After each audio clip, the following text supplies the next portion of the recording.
She'll be on TV.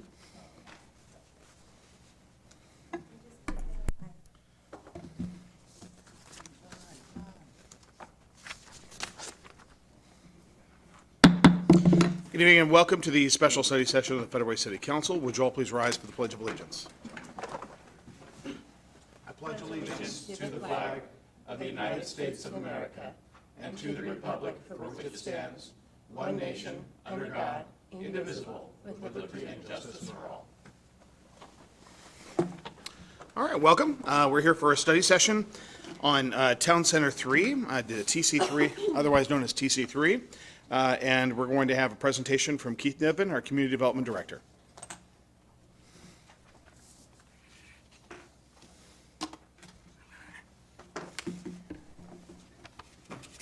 And I see that we've got from One Trent Development, Trent Mummery on the agenda. Is he going to be here? So the latest traffic alert, apparently I-5 is not moving very quickly, so I got a call from them about 15 minutes ago. They're stuck on the freeway, even though they left at 3:40. So Wow. they'll be here about, their ETA was about 10 to 15 minutes late. Okay, all right, sounds good.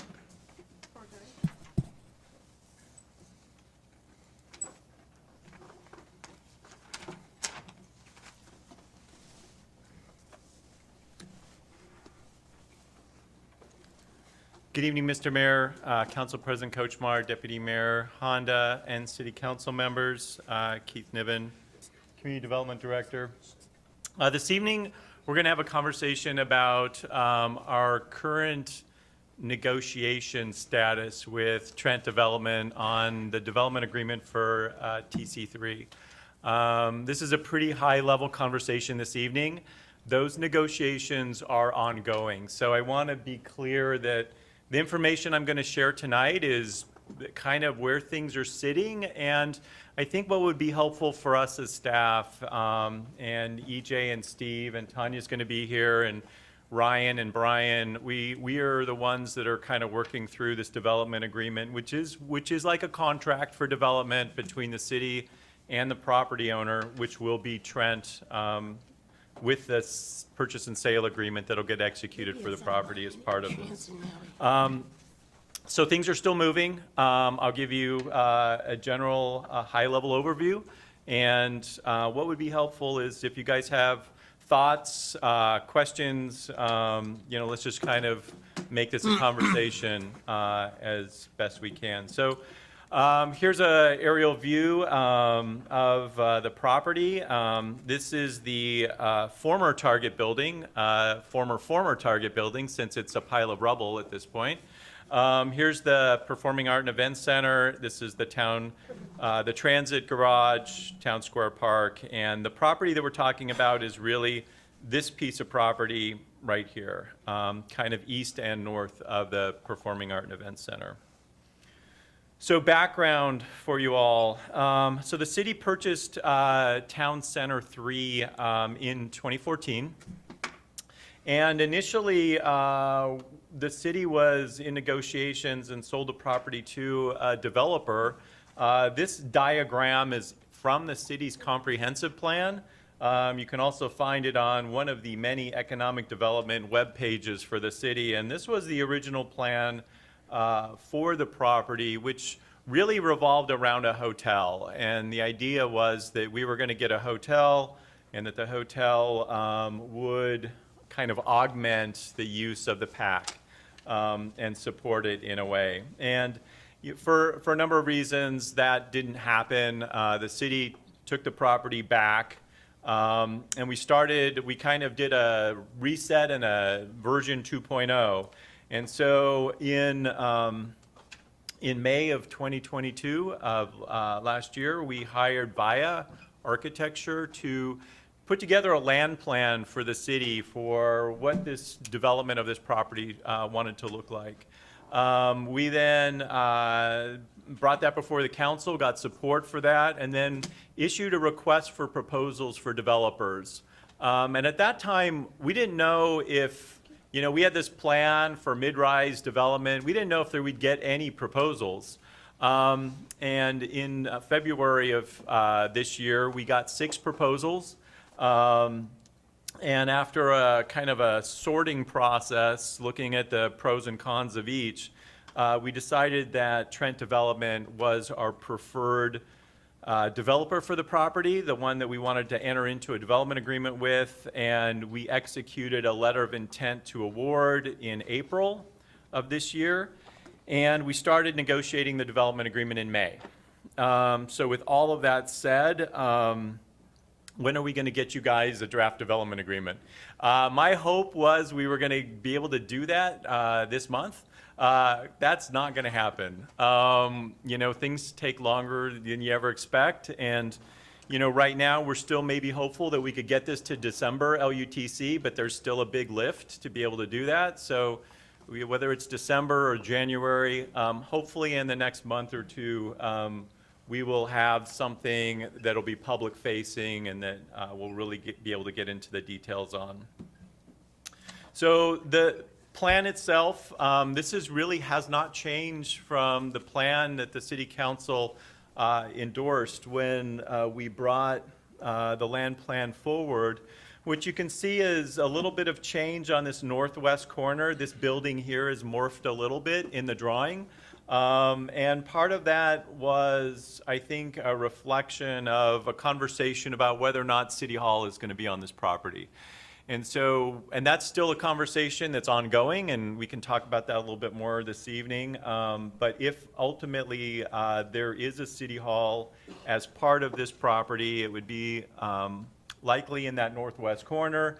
And this building was morphed to basically show more of a municipal or civic look to it, including potential council chambers that would have a big view over the plaza and ultimately Mount Rainier. The phasing plan, right now these dates are still a work in progress. But the developer is envisioning basically 4 phases of development to this property, with the first phase needing to be started no later than 2027. I think our belief is it'll happen before that, but the reason why these dates are important is if the developer doesn't actually start a phase by the date on the phasing plan, the city has the right to buy back that part of this property. So part of what we're trying to do with this is actually get development to happen. And so giving them, letting them buy the property and sit on it for 25 years is not the goal, I think, of the city. So part of this and the phasing plan is to make sure that development happens and that they don't just sit on the property waiting for it to increase in value and then sell it to somebody else down the road. So those dates are really reflective of when we think the phases need to happen by. They're being padded a little bit by the developer for potential mishaps and other things that they don't control, but ultimately the point of this is the city controls potential buyback if we feel like they're not moving forward under the terms that would be outlined in the development agreement.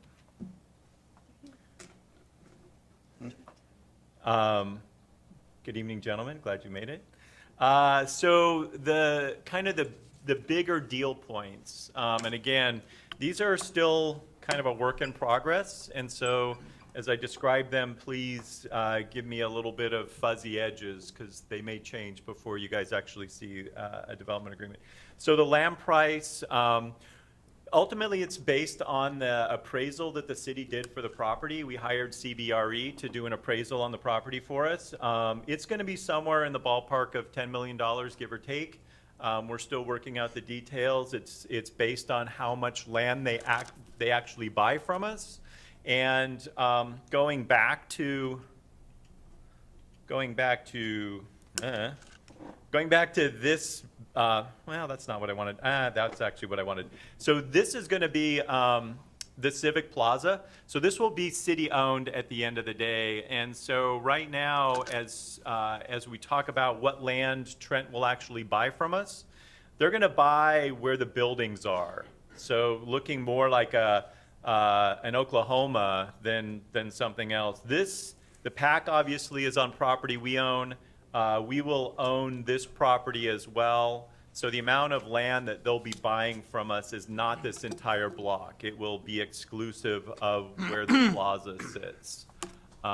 Keith, let me interrupt Yeah. you for a minute. I just to make sure the record's clear. Councilmember Tran has been excused for this meeting and the next, and Councilmember Asefa Dawson has, I think, joined us electronically via Zoom. Thank you. Yeah. Okay, so the second is entitlement. Entitlement is what they think they might build on the property. And so consider these ceilings, so upper end, they can build less than this, but they wouldn't be able to build more than this unless they had an amendment to the development agreement, and that would take city council action. So 1,600 residential units, 50,000 square feet of retail space, 175,000 square feet of office, 170,000 square feet of entertainment, which includes like restaurants, and then up to a 175 room hotel. So that's the maximum package that they could build on the property under the development agreement. The development agreement right now, we're talking about 30 years. That's seems like a long time, but when it comes to developing these kind of really big buildings, it takes like 2 years to permit, 2 years to build. So it's like 4 years just to get one of them up, and then they have to spend time leasing them up before they start the next phase. So it will kind of seem very sequential, but don't expect all of this to be built in the next 5 years. It will take longer than that. The Civic Plaza right now, the way we've drafted the development agreement is the city would set aside a budget of $5 million for the plaza based on some estimates that we found on other kind of similar municipal facilities. $5 million should be enough for us to get a very nice plaza. There is language in there about, I mentioned City Hall earlier, about City Hall and a community space and the parking garage. Because over the last, say, 6 months, we have really not identified that the city has that money sitting aside, ready to invest in these civic structures. We're giving ourselves until 2028 to figure out, one, are these needed? Two, can the city afford them, and how might we afford them at the end of the day? So you know, assuming this is the way that the development agreement gets written, it's going to start a timer for us to kind of really start to answer those questions. There is language in there about a hotel. Right now, economic development is working with a consultant to test the marketability for a hotel on that property. That will be information that will be considered by Trent as part of their development scenario for the property. But we are working on that as part of, I think, informing them. Right now, as you can see from the entitlement line, there is the opportunity for a hotel to be part of this project. But right now, the way we've drafted the language, it doesn't mandate them to build a hotel because it may not be economically viable. And I think that's the part that we're trying to sleuth out right now. There is a minimum of 38 for sale residential units. That was, if you remember, they were going to wrap the ground floor with townhouses. That is still part of the proposal and something that I think we're excited to see. And the city and Trent will enter into a maintenance and operation agreement for the plaza. And what is meant by that is, so the plaza is going to be owned by the city, and the city's going to maintain it to city standards. But because they're going to have development surrounding it, they have asked if they could provide additional maintenance above what the city would otherwise do. And so we said, well, that sounds fine to us. We'll talk about that, and we'll ultimately discuss that through a separate agreement.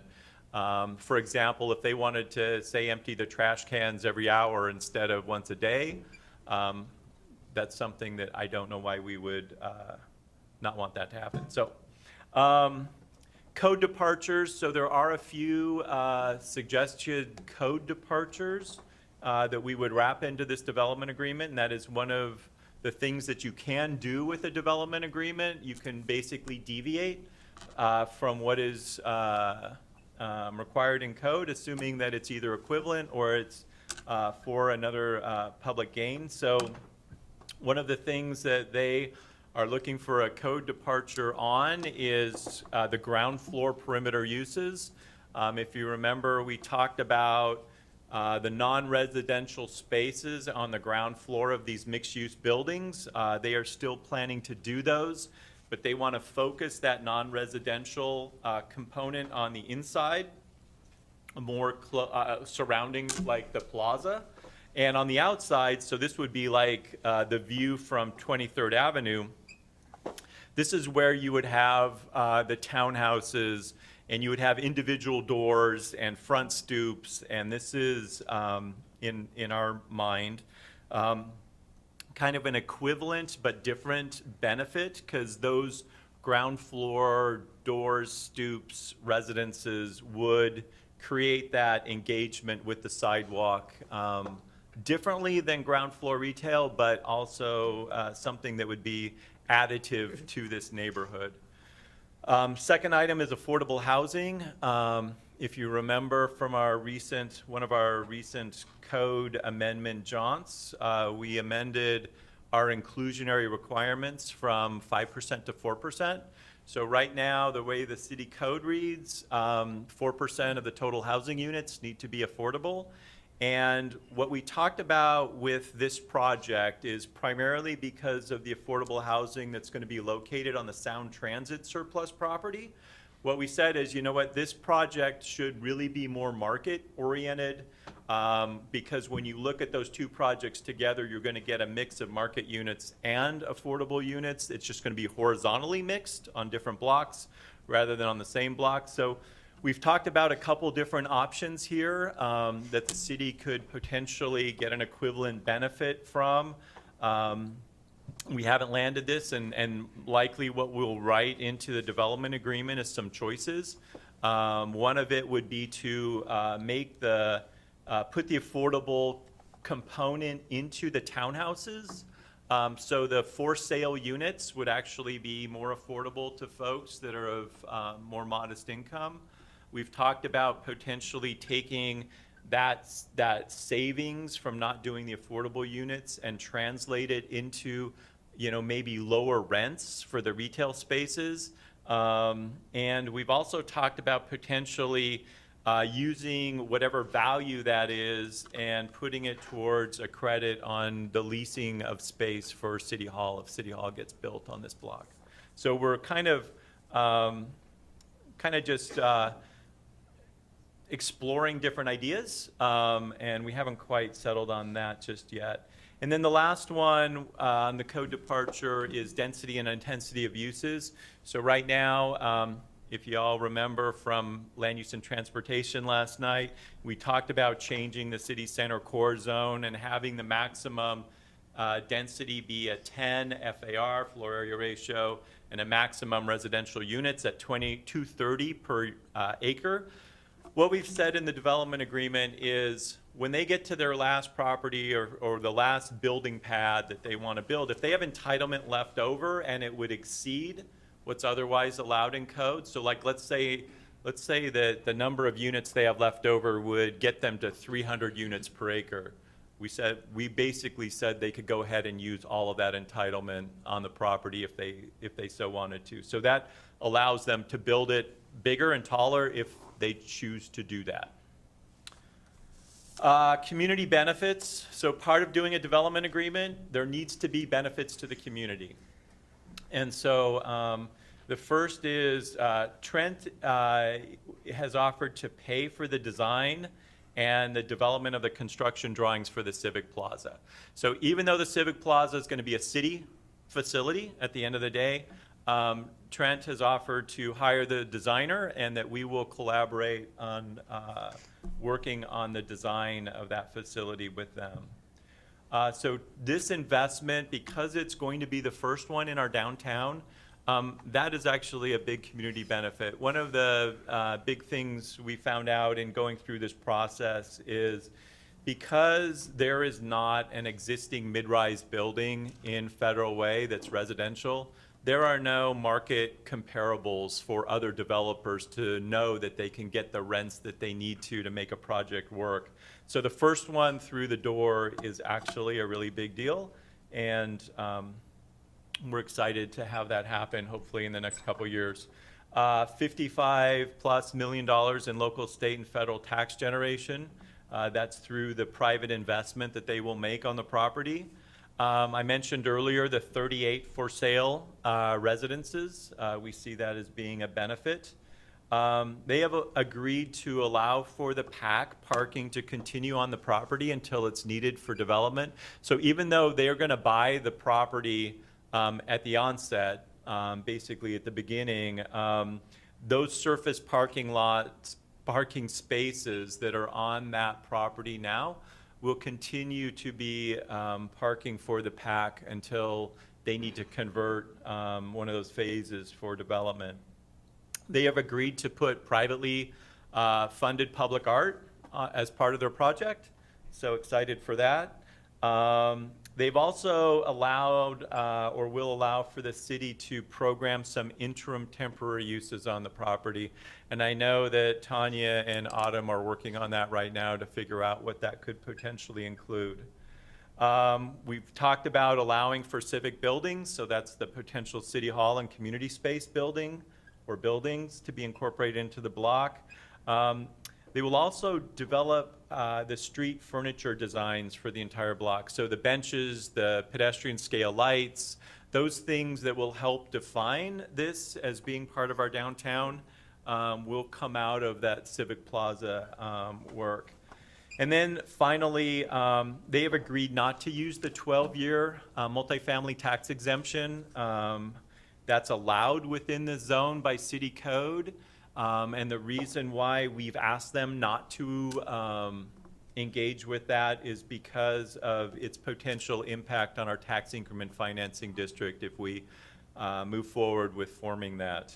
It would basically give us 12 years of a gap before we would start collecting increased revenue on the property. And with that, I am done. I don't know, Trent, do you want to say anything before we kind of open it up to questions? Yeah, let's hear a few words from Trent. Trent, come on up, please. And Trent Mummery, for the record, thank you for bringing you and your team. We understand you had some challenges with our infamous Puget Sound traffic. I was stuck in it yesterday, coming back from something yesterday too, so. Yeah, no, thank you, Mayor, for that. My business partner, Patrick Ashman, is here, and our acquisitions director, Nicholas Curatola, is here as well. And we thought we gave ourselves plenty of time to make it here from Seattle, but the final third of our commute was great as we got closer to your city, but the first 2/3 were not so good. So I want to thank Keith for the presentation that he just provided, and more importantly, to thank him for his involvement in what we've been doing for the past, I guess it's almost a year or 9 months anyway. He's been awesome. His whole team and the city staff has been great to work with. You guys are a breath of fresh air relative to some of the other jurisdictions that will remain unnamed at this meeting.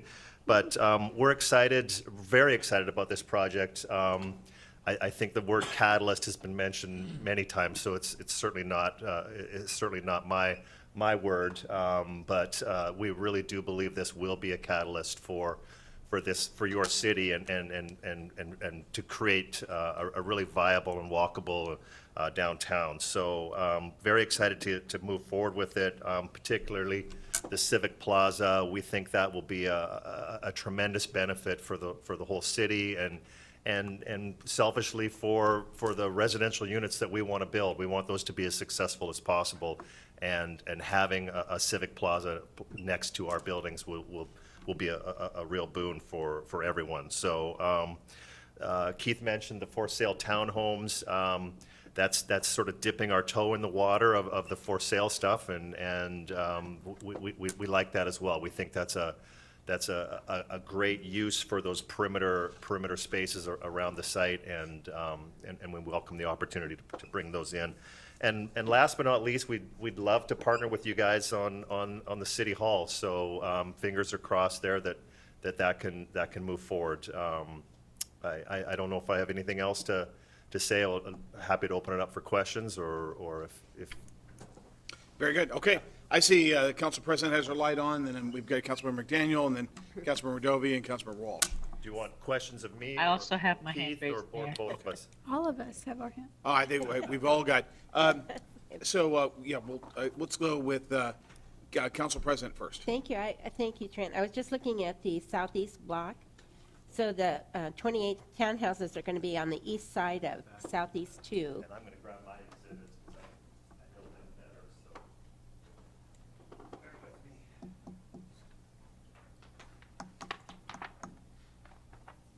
Yeah, go ahead. Oh, thank you.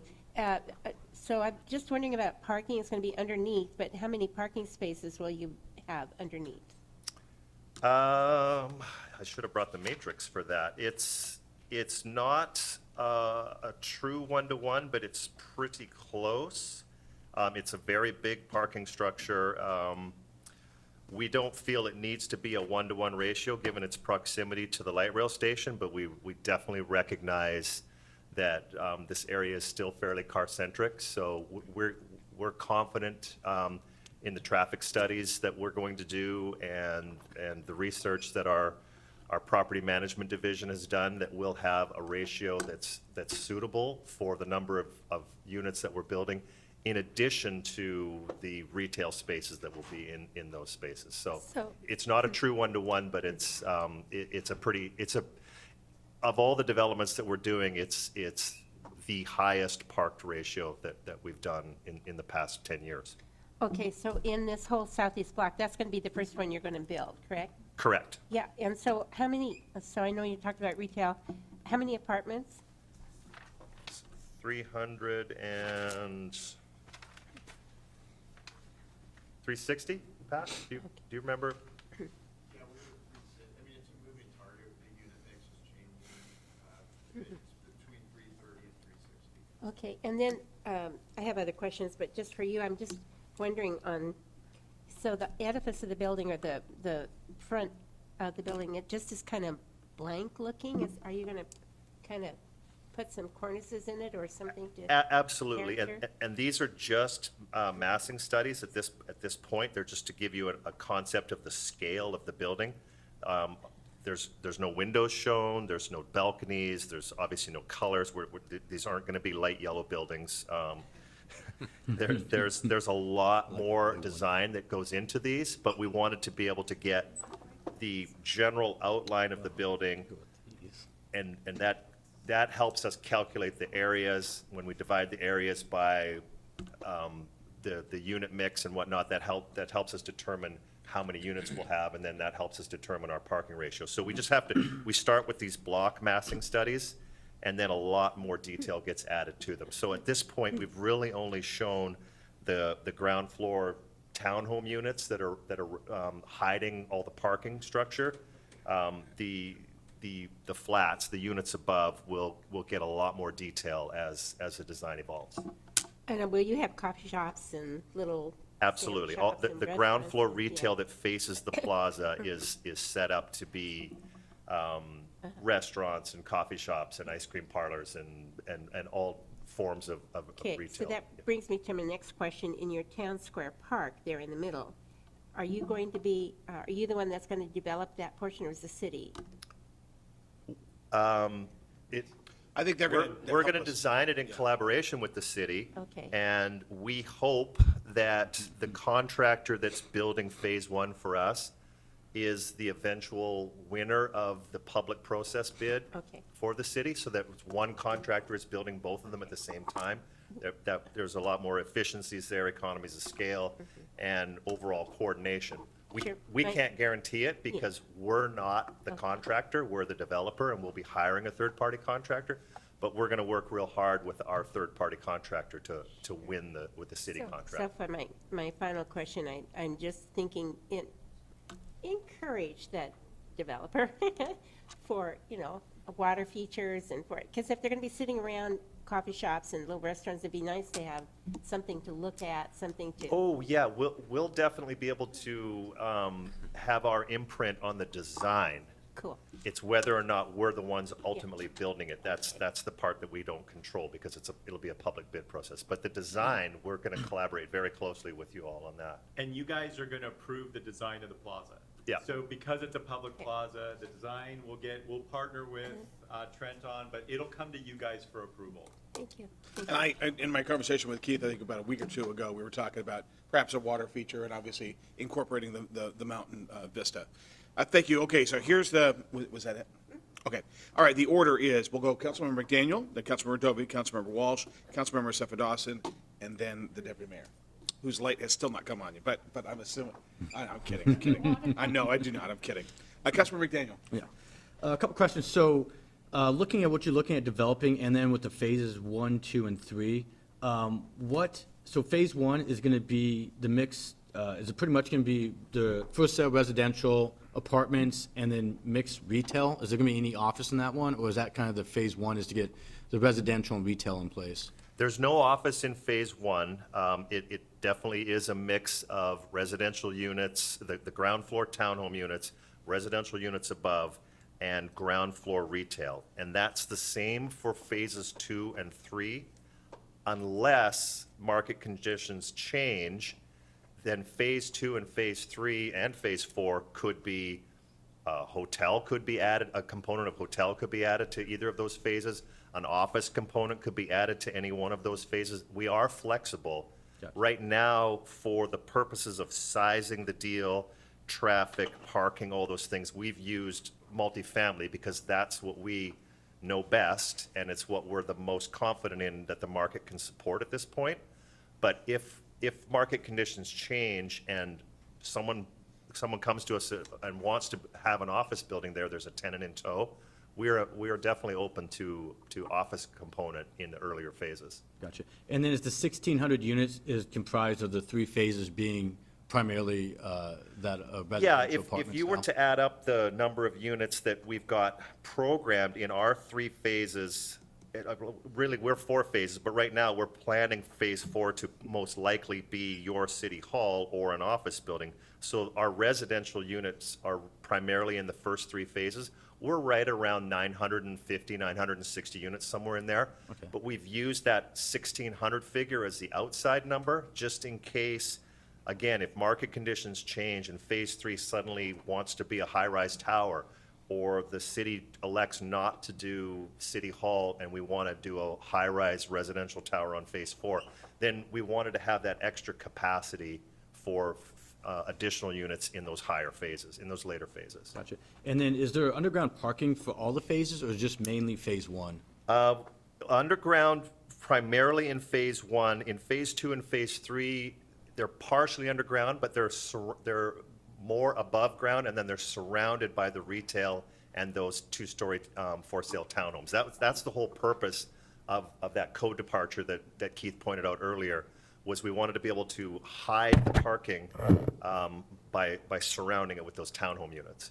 Gotcha. Let's see if there's one of them. And the last one I have is on the MFTE. I know we have more than one option. Is the MFTE anything in you guys' mind, or is that something that's off the table at the moment? Well, as Keith pointed out, the city preferred us to go with the 8-year program and not the 12-year program, which would have added an affordability component. Gotcha. So the 8-year is on the table at the moment, though? Correct. Yes. That's all I have at the moment. Okay, thank you. Councilmember Dovey. The question I have about the 38 townhouses or whatever, and Keith uses the word affordability. I think I heard that in the same sentence, Keith. Did you talk about affordability in 38 townhouses? Could be. See, to me, that is like an oxymoron. I mean, this is going to be the front end of our city, and we're going to put townhouses, and we're talking about affordability. Those two don't line up in reality, in my opinion. I mean, I'm all for the townhouses, but I would hate to have us err on the side, we're going to make these affordable, because your front door could be something you're not happy with. Well, How do you manage that so it? from our perspective, we're not going to design or appoint them any differently. We're going to design and appoint them to the highest and best use. And right now, we want to achieve higher rents than is currently in this neighborhood. We believe this is an area that's going to grow because of for all of the reasons that we've discussed previously. So they're going to be well appointed and well designed. I think what Keith was alluding to was there might be some transfer of economics that makes them easier for people to buy, but that doesn't mean they will look and act differently. I would assume they would all look like the Taj Mahal. I mean, you're gonna shield the traffic, the cars, and, Yep. I mean, you're gonna do all those things, but again, if we're gonna you're gonna build the premier place and starting off everything in Federal Way, I think there's a conflict, just in my brain, when you use affordable on the outside shield where people are gonna come in and out of their front door onto the street versus, I don't know. It just sounds weird to me but that's my point on that. And the No, your other- point's well taken, and that's Yeah. certainly something that And, will. and affordable's different to everybody, but Jack, we're not developing these to be, we're gonna design them to be I get that. I mean, market value yeah. that we get. That Can we have you step up to the podium? Because no one can hear you except for the people in this room. No, please comment, but could you do it from the microphone, please? Come on, Oh. Patrick Ashman, thank you. Yeah, Jack, I mean, we're going to be designing these things to achieve the highest market value that we can because they are for sale product. I Right. think what we're talking about here is if we price them, it has to be a profitable endeavor for everybody, right? To Right. build these things and get the highest market value. I think we're trying to offset that with some affordability component to help bring Some transfer of economics. bring the buyers to the table, because they aren't going to be affordable units. I mean, No, they're, yeah. I mean, you know, the cost to build each one of these is going to be such that we're still at the top of the market. Right. Okay, and my last question is, when I look at that sheet that you, Keith, you showed where the timelines, 2027, and I don't know if you could pull it back there. Sure. And again, those I understand this dates is are just still for- moving a little bit. I just wanted Yeah, to it's be, gonna move, but I could see 2027 and then phase two, 2030. I mean, that's reasonable. Why do you now go out 8 years? That seems like a big jump, and then from there, you know, to 2045. Is that just hedging the bet, or is that, I mean, it would seem to me if the market's there and it's moving, you don't wanna wait till 2038, I wouldn't think.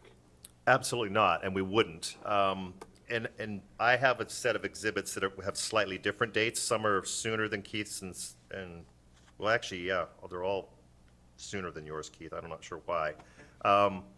Part of it is how you measure it. Is it application of building permit? Is it receipt of building permit, or is it a shovel in the ground? So we're still working that out in the developer agreement. Obviously, from a developer's perspective, we've got to protect ourselves and a little bit, and so we've built in these timelines in case we go through another economic downturn 5 years, 7 years, 10 years from now. Right. But our goal, I mean, there's time value of money, and there's efficiencies, and there's just our team time. We want to build them all as fast as possible. Okay. And we will if the market's there for them. Okay, thank you. Councilmember Walsh. Right. I'm going to play the devil's advocate, but to preface that, I want you to know that I'm excited about working with you guys, and I'm looking forward to it. But I'm going to play the devil's advocate just on a few what ifs. So first off, you know, if it didn't go, you know, the city would have the right to buy back property if it didn't, the timelines weren't met, is my understanding. That's what Keith said earlier. And how would that price be fixed? Would it be at what we sold it to you for? Would it be at the appraised value then? I mean, how would that pricing be affixed? There's an economic calculus that we've You want So, yeah, right now, we've got it hedged a couple different ways in the draft development agreement. One is that we would do an appraisal at that point, and we would pay that appraised amount. The other choice was it would be based on the purchase price plus like a annual escalator, depending on how far down that is, that we would want to buy that back. So there's a couple different metrics in the draft right now, but I think what makes the most sense for me, because if we're talking like 10 years from now, we would probably reappraise the property and see what the value is, and then. All right, makes sense. Yeah. Next, with Trent One working on the design for the plaza, the design for art, things like that, how do we work things to make sure that, to assure that, you know, that the council says, hey, that doesn't work, we don't want an elephant on a pole for the art. And that's the Inside story. Inside story. That's what Sound Transit wanted for some art. And anyway, Well, it's going to be a collaborative process between Keith's staff, our team, and ultimately, you guys are the arbiters of it. So it could just be more iterations. If you don't like what you see, then we'll have to go back to the drawing board and come back to you with something that ultimately would get approved. So I urge you to look at the body of our work, though, the developments that we've done. Like I say, I'm very bullish on you, but I think, hey, what if, 5 years from now, Trent, you decide that you're going to sell Trent One to a new outfit, and suddenly. Well, we've got a there's whole new bunch of faces. millennials in our office that all think the way we do, the way Pat and I do. So it's Like I say, I'm just trying to take a look at worst case scenarios, which I would never expect to happen, but you want to, you want to know the what ifs. And I've got at least a 30-year mortgage left in me, so I'm around for a while. So, and I want to just add a little bit of finer grain to that. So there's two types of art that's happening on this block at the end of the day. There's going to be the art that the developer is going to fund, and they have made a commitment that they will still take their art through the city's Arts Commission to get input in on, but ultimately they're paying for it. It's their art. I don't think they want an elephant on a stick, but they would have the ability to potentially do that. There's also the $5 million price tag for the Civic Plaza. The city code right now says 2% of capital projects go to public art. So 2% of that $5 million goes to art that we fund. That goes through same Arts Commission, but ultimately you guys get your fingerprints on that one before it ever gets commissioned and built. Okay, all right. And lastly, if City Hall, were to go in there, you're looking at the northwest corner. To me, it seems like that the north block, where the from down on 320th, you'd be able to look right up at City Hall. It seems like that would be the logical place from my thinking. So why the northwest block instead of the north block? Well, from our perspective, we feel we would call this a campus, is much better balanced when you have the PAC and the City Hall bookending one end, and then you have the Civic Plaza in the middle, and then you wrap it on three sides with the residential. And what we don't have here is the view study that the architect did. And if you see how he's aligned the council chambers to look right over the park, and there's a view cone that looks straight at Mount Rainier. It's actually a better view out of the Phase 4 council chambers where it's currently located than it would have been out of Phase 2, because Phase 1 would block the view. Okay. I agree with you, the straight shot down, whatever that's. 21st. Right down 21st. So if your view from your council chambers wants to be the Commons Mall, then the north side is I'm better. not thinking so much the view from the council chamber, but the view from the city looking up at City Hall is more than what I'm looking at. Yeah, it's surprising. The view corridor is very beneficial out of Phase 4, the way the building has been aligned. The architect went to great lengths to modify the initial designs that we had for Phase 4 to optimize the views. Okay. And I should say that there's going to be a lot of obviously a council discussion, staff presentation about, as I discussed in an email to council and to management team, a needs assessment, where we're at in projection of this building, what kind of space is available over at the future M&O building that we're scheduled to slate tens of $millions of dollars on. So I think that there's going to be likely a discussion, study sessions and discussion at the council retreat, if that's what you would want to spend your time on, talking about that very issue.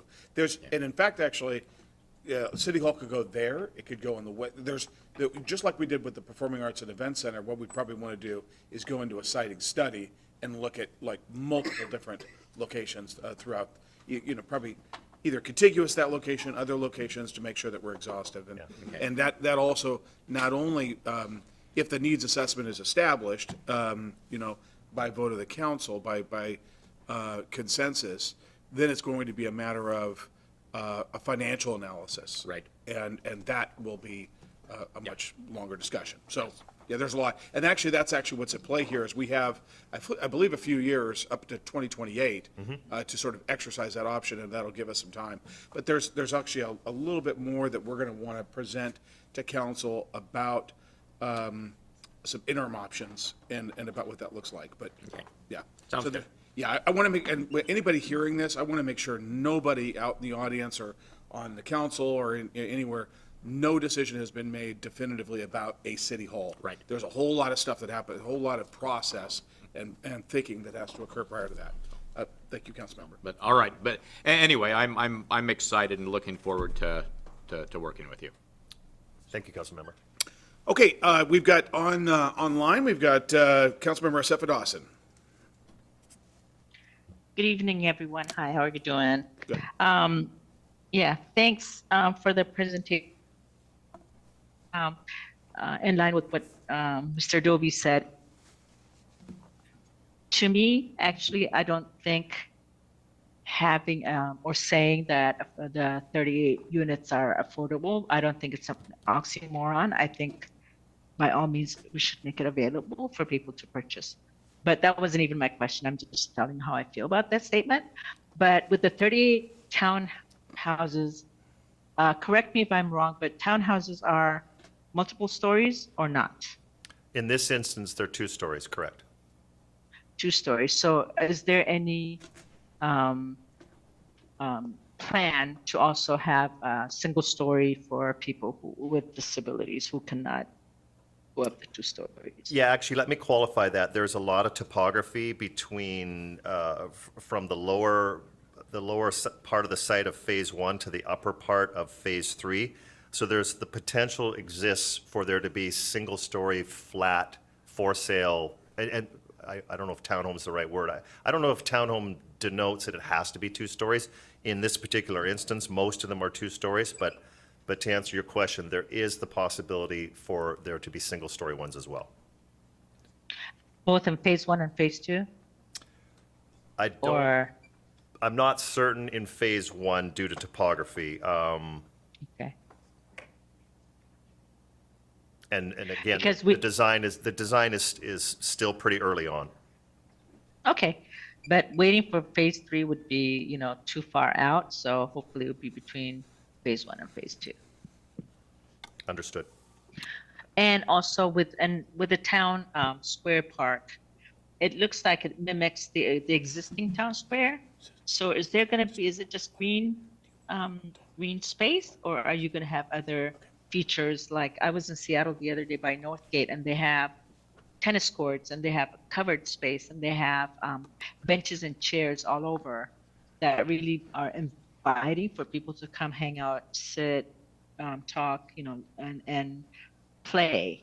So I just want to make sure also it's not mimicking what we already have, but from what I saw, it looks like green space. So can you talk about that? Right now, there is a depiction of green space. There is also a considerable amount of hardscape around it.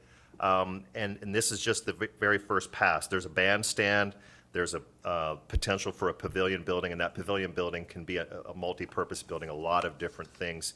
The pavilion building could be located somewhere different. The green space could be smaller, and be located somewhere different. So that's something that we'll figure out. Again, it's going to be a collaboration with city staff on what the best solution for the Civic Plaza is.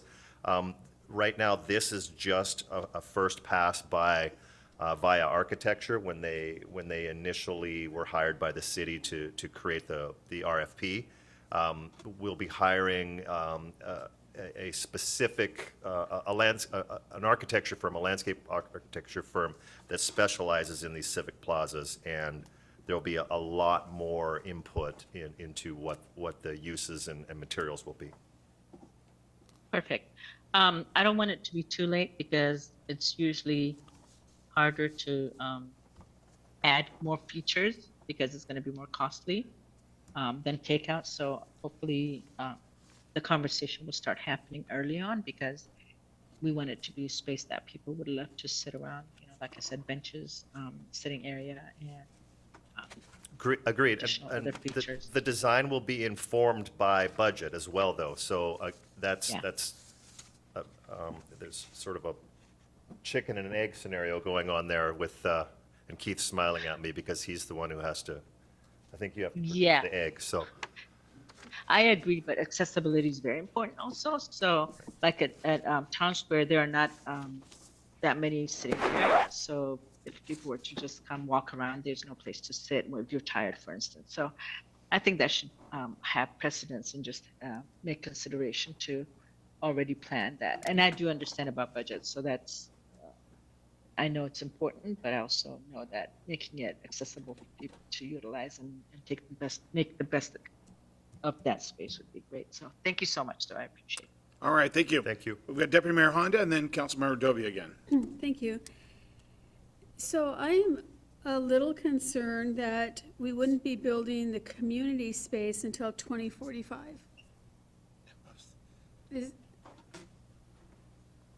You mean for the summer? I was going to actually add a little caveat to the conversation about phasing earlier. So these are end phase points. They could happen anytime before that. So as you guys asked, what's for phase one? So phase one's shown in pink on the diagram that we're looking at right now. But if let's say the city figured out one, we needed City Hall and the community space, or just the community space, and we wanted it to be included in phase one. It could happen, we would have a conversation with them about whether or not some of that ground floor space could be community space, but we would have to obviously pay for it. So if we figured out that, one, we wanted the community space, and two, we wanted it sooner than phase four, then we could have a conversation about potentially maybe locating it in some of the ground floor space of one of the earlier phases. So that's something that could happen.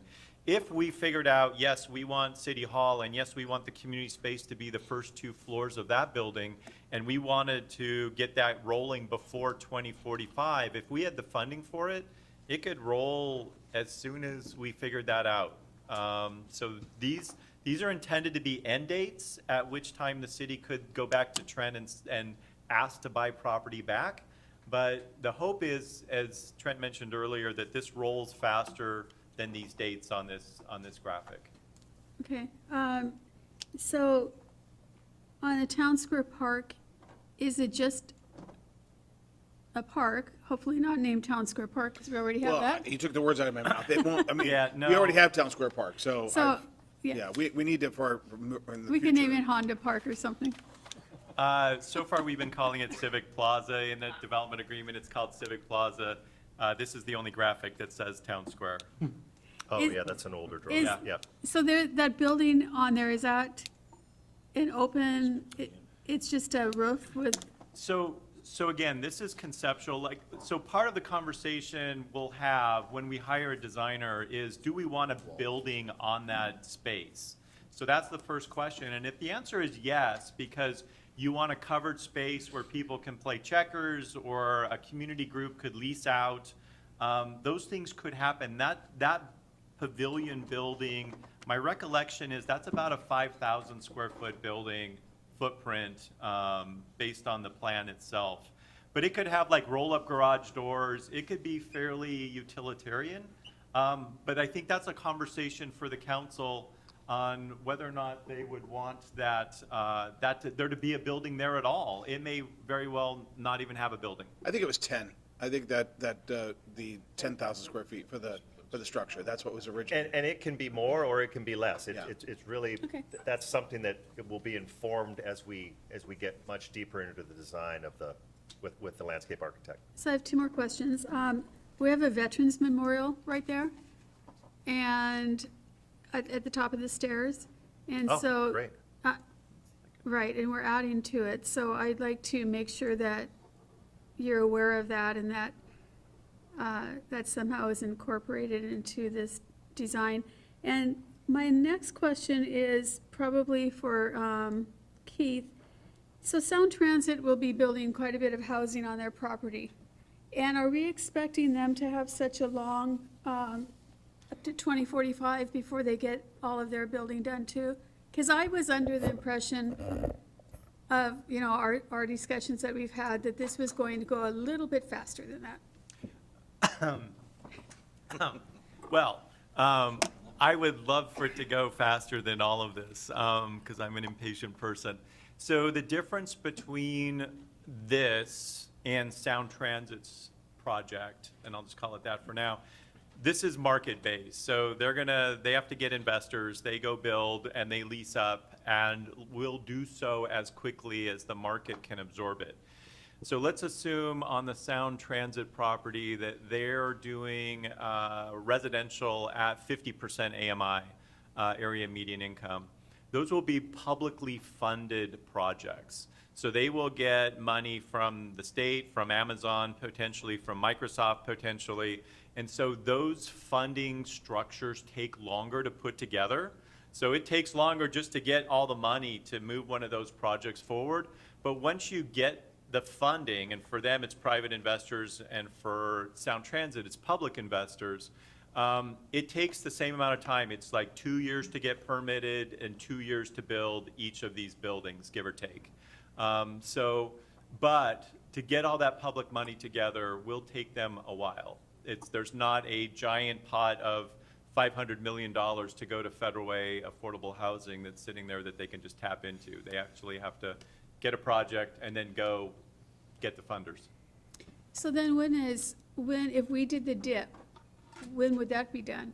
I mean, what is the time, now I'm really curious, as I'm sure many people are, about the timeline for everything that we've talked about in downtown. Yes.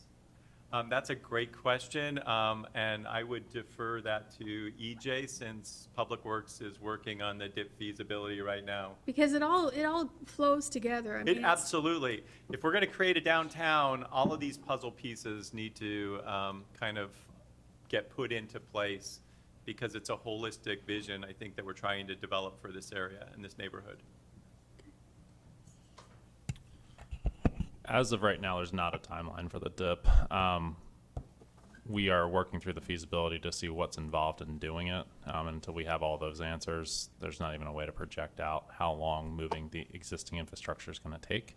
Okay. So I don't really have a way to accurately answer that right now. Okay, thank you. Thanks very much, and thanks for coming down today. Councilmember Dobie. Yeah, I just have one follow-up question, and Deputy Mayor Honda asked it, but I guess I want to ask it a little differently. When we started talking about all this, we've talked about 40,000 square feet public community market or something like that. And to me, it would not be feasible to wait until 2045 and put it in the northwest corner. I've always thought it was going to be in that north block location from all the meetings I've been in. I mean, is that doable? I mean, if we decide as a council that that's really important and we're going to spend the money to do it, is that building available for that, or is it off the?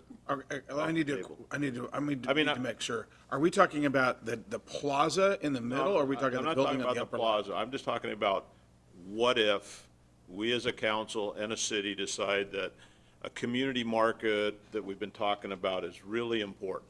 We don't have the money to do it now, but it's really important. in all the meetings I've been in, and we've always talked about, as Councilmember Walsh talked about, that building straight up the plaza. Yeah, that would be in the plaza. That's Well, not, not in the plaza, but where the building is at the bottom of the building. yeah. And is that, when I look at this, I understand it's spatial and it's here's kind of phases, is that still on the table or? is No, it off the once table? again, so the northwest corner, that would be for a potential city hall. Well, I don't, It's a it can It's a- be a it's a- multi-purpose building. It could it's a have space. up to 40,000 feet of community space in it. The city hall council chambers is up a couple stories. Right. And then there's multiple stories of But the- potential office, like But the administrative. potential market would be where it says event pavilion. I'm asking the question. We decide we're not moving City Hall down to this building. It's never gonna, for whatever reason, it doesn't happen. But a community space is really important. Right. So, so again, we talked about the size of that event pavilion building and whether it's 5,000 square feet or 10,000 square feet, it's not 40,000 square feet. Yeah, it's not 40,000. That 40,000 square feet of community space, again, part of the recommendation that came out of the Community Space Ad Hoc Committee was they actually wanted both, if we can figure out how to pay for both. If we ended up being able to fund the 40,000 square feet of community space, the question for Trent is, and let's assume we can't pay for the city hall. The question for Trent is, where does that want to locate? Does it want to locate on the ground floor of the North Block building? And we haven't really had those conversations in detail because there's like 20 different scenarios the way this could potentially work out. Or would it be the first two floors of the Northwest Block building? And I think right now we've been talking, you know, if it partnered with City Hall, you'd build all of that vertically mixed use in that blue building on this particular site plan. If at the end of the day, all we can afford is potentially the 40,000 square feet, give or take, of community space, you know, again, part of that conversation has to be, what are we going to use that community space for? You know, if it's public market, if it's senior center, there's been a lot of people asking for space. Does it make sense for it to be potentially in that North Block building on the ground floor, or does it end up being on the first floor, second floor of that Northwest building where the rest of it's residential if ultimately it's not City Hall or a hotel? Because the hotel's in this mix of scenarios as well somewhere. Well, there was an advisory group that we put together on the uses of the Civic Square, right? I mean, there was a whole list of people that we brought together to discuss that very issue. Yes. I was on that committee. Right, exactly. I know. Both of them were. I know, I just want to make sure everybody understands that we're, and we're not contemplating activation of that Civic Square at 2045. We're talking about much sooner activation. The 2045 is for the Northwest. And that 2045 is the absolute outside date. I mean, the development agreement allows for Phase 4 to get kicked off in 2028. So if the city has funding for it, that 40,000 square civic space could begin construction in 2028, which is actually sooner than we're planning Phase 2 in the North Building. So it really depends on funding and desire from the city as to whether they want to move forward with it. Councilmember W., did you have a follow-up? I got what I needed. Okay, all right. Okay, Council President. Thank you. I'm just wondering, Mayor Keith, if we're going to have some kind of a community presentation on this so people can come and make comments, you know? We could. I I know it's private, but the part of it is public, and it'd be nice to have people understand what we're doing. Sure. Did you have anything in mind, or you gonna leave that up to me? Well, you know, what we're gonna, I mean, we have had, once again, we had a lot of folks, you know, come in, talk about that. You know, some presentations were made, but obviously for a direction, we'll need to, you know, get the council. But I mean, as it progresses and you have a better design and more ideas. So one of the things, so the area, there's I think there's really a couple pieces of this puzzle that are very much up for a lot of community conversation. One is the design of the Civic Plaza. And what we've written into the draft development agreement is, even though we're going to partner with it, that the city would handle public outreach. So we would go out, you know, are we having fountains? Are we having bandstands? Are we having, you know, different things incorporated into that design? We will have done all of that as we go through the design process with the consultant before we ever come to the council. The other big conversation is City Hall, and if ultimately, you know, as the mayor mentioned, there's a number of steps we're going to need to go Yeah. through after we get the development agreement done, Yeah. which will include public conversation. Yeah, I'm not worried about that at the moment. I'm just 3 words: classy, excitement, lights. Get some excitement into our downtown with some lights and some class and